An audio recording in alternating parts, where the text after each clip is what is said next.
I got a haircut! Hello, today I am reviewing a graphic novel. It is Die Entsetzliche Angst der Epiphanie Schreck. Yes, it is in German. Originally, it was published in French. It was written by Séverine Gauthier and was illustrated by Clément Lefebvre. This is, as I said, the German translation, and it was translated by Marcel Lecompte. It follows the story of Epiphany, and she is an 8-year-old girl who is scared of her shadow. It's a really cute story.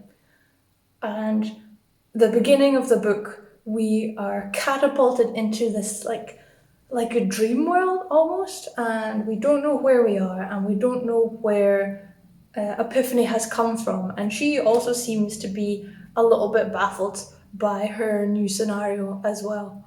And she travels through the world with her fear, who is this very cute but slightly scary character who's on the front, who follows her around all the time, and she just can't get rid of it.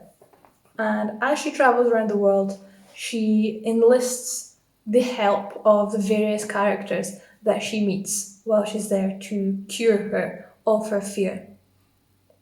The art style is really whimsical. It's really fun. I really enjoyed it.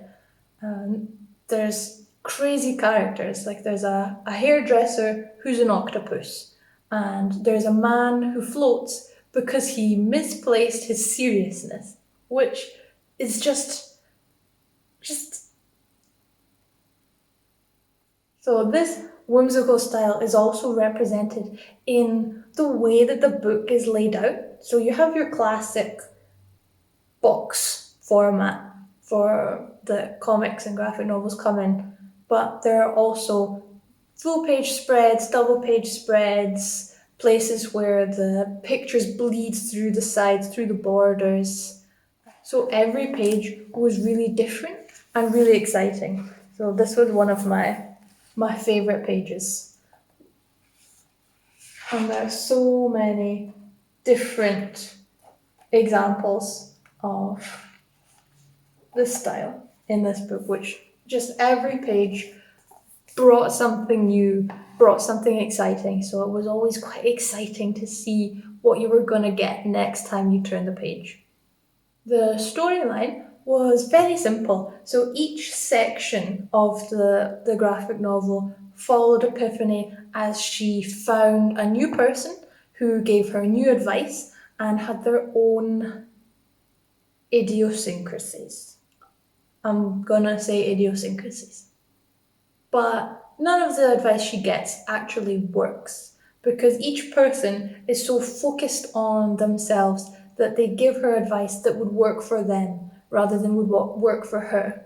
And she's also just not quite ready to face up to her fear and to tell it who's boss. So every piece of new advice she gets, it doesn't work. She gets even more scared. She lashes out, or more correctly, because her fear is a physical being in this book, her fear lashes out and gets her into some really sticky situations. She almost loses many of the people that she's befriended in this world.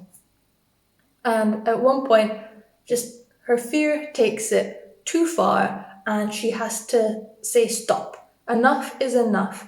And she's finally built up enough courage within herself to face up to her fear and say, no, I am bigger than you, I am stronger than you, you are my shadow, and I am the one in charge.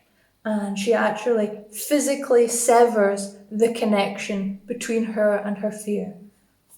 So you'll see it's represented all the way through the book as this small connection where her giant fear is just attached to her feet and she can never get away from it. But she physically breaks that connection so that her fear no longer has power over her.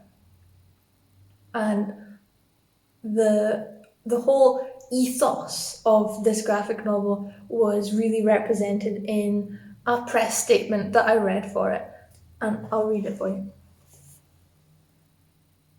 This novel is a declaration of war against letting oneself be determined by one's fears.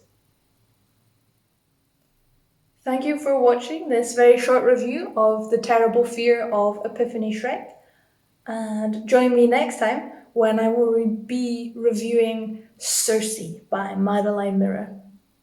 Until then, I will see you in the comments.